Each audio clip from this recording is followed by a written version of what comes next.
लगता है आपको? देखिए, योगी आदित्यनाथ के इन बयानात पे भरोसा नहीं किया जा सकता। उनकी सोच, उनके विचार सारा देश अच्छी तरह जानता है। लेकिन अगर कोई वाकई ज़बरदस्ती धर्म परिवर्तन कराता है तो उसके खिलाफ कार्रवाई होनी चाहिए। लेकिन उत्तर प्रदेश की सरकार पे इस मामले में किसी तरीके का कोई भरोसा नहीं किया जा सकता। चुनाव आ रहा है नज़दीक, इसलिए इस तरीके की बातें बीजेपी करती रही है और करती रहेगी। सर, पहलवान जो धरना प्रदर्शन कर रहे थे, उन्होंने धरना प्रदर्शन 5 महीने बाद बंद करने का ऐलान कर दिया, लेकिन वो कोर्ट में लड़ाई जारी है। देखिए, देश के अंदर लोकतांत्रिक मर्यादाएं खत्म हो रही हैं। सरकार को किसी भी धरने की परवाह नहीं है।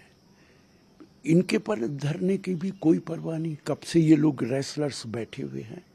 सरकार ने आंखें और कान बंद कर रखे हैं। आपने देखा है, चाहे किसानों का धरना हो, चाहे कोई दूसरे धरने हो, मणिपुर के अंदर आग लगती हो, सरकार ना आंखें खोलती है ना कान खोलती है।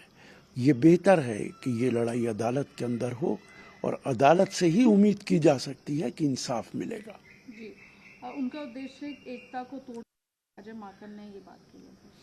देखिए, जो एटीट्यूड आम पार्टी का है वो निश्चित तौर से काबिले एतराज़ है। लेकिन विपक्ष की यूनिटी के लिए जो भी फैसले होंगे वो कांग्रेस पार्टी की हाईकमान करेगी।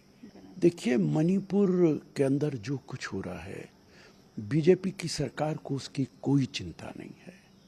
वहाँ के तमाम राजनीतिक दल, उनके नेता प्रधानमंत्री से मिलना चाहते थे, लेकिन प्रधानमंत्री के पास वक्त नहीं था उनसे मिलने के लिए। उन्हें अमेरिका जाना था, प्रेसिडेंट बाइडेन से मिलना था। प्रधानमंत्री को कोई चिंता नहीं है, भारत सरकार को कोई चिंता नहीं है कि मणिपुर के अंदर कैसे आग लग रही है, कैसे लोग परेशान हैं। अमित शाह जी से मिल के मुख्यमंत्री कोई नतीजा नहीं निकाल पाएंगे। जी, कांग्रेस। देखिए, बीजेपी के नेता को सत्ता का बड़ा लालच है और जब सत्ता उनके हाथों से निकल जाती है तो वो बहुत हताश हो जाते हैं और उसी का ये नतीजा है कि इस तरीके के बयानात देना शुरू करते हैं। छोटा नेता भी वही बोलता है, बड़ा नेता भी वही बोलता है। कर्नाटका के अंदर जितनी ज़बरदस्त मैंडेट कांग्रेस पार्टी को मिला है, बीजेपी को शर्मिंदा होना चाहिए कि 5 साल सरकार चलाने के बाद जनता इतने खिलाफ उनके क्यों है। इस पे उनको विचार करना चाहिए, बजाय इस तरीके के बयानात देने के।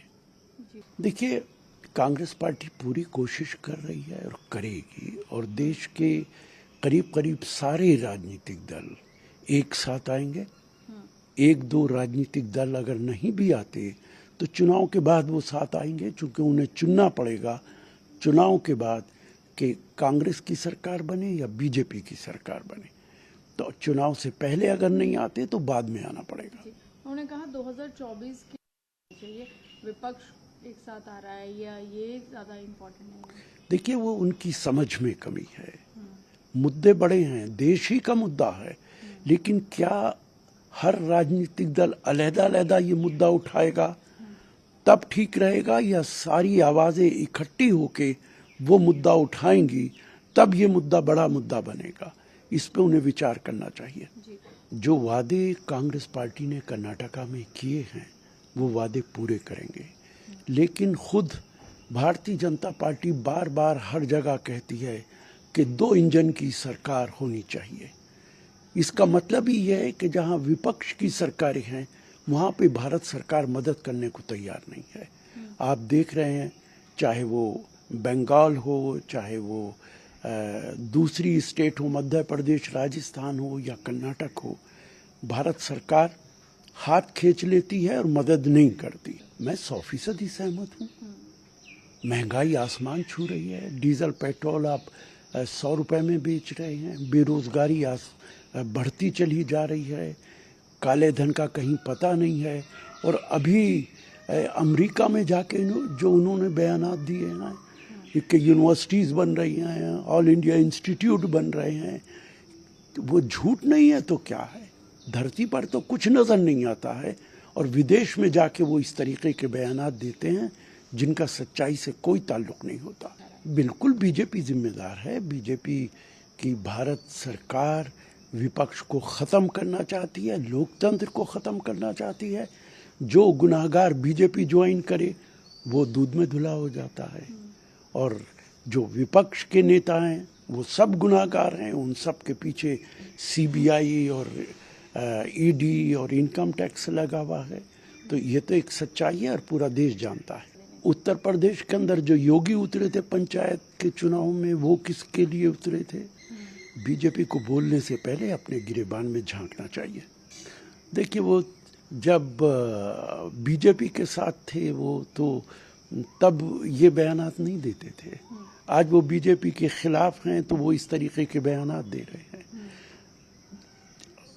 अपने जैसा मौसम हो मुताबिक उसके दीवाना हूँ मैं। मार्च में बुलबुल हूँ मैं, जुलाई में परवाना हूँ मैं। नमस्कार, मैं हूं मानक गुप्ता। अगर आपको हमारा ये वीडियो पसंद आया हो तो इसे लाइक और शेयर जरूर करें, और हां, हमें सब्सक्राइब और फॉलो करना ना भूलें ताकि आप देश और दुनिया की कोई खबर मिस ना करें। तो जुड़े रहिए हमारे साथ और देखते रहिए News 24।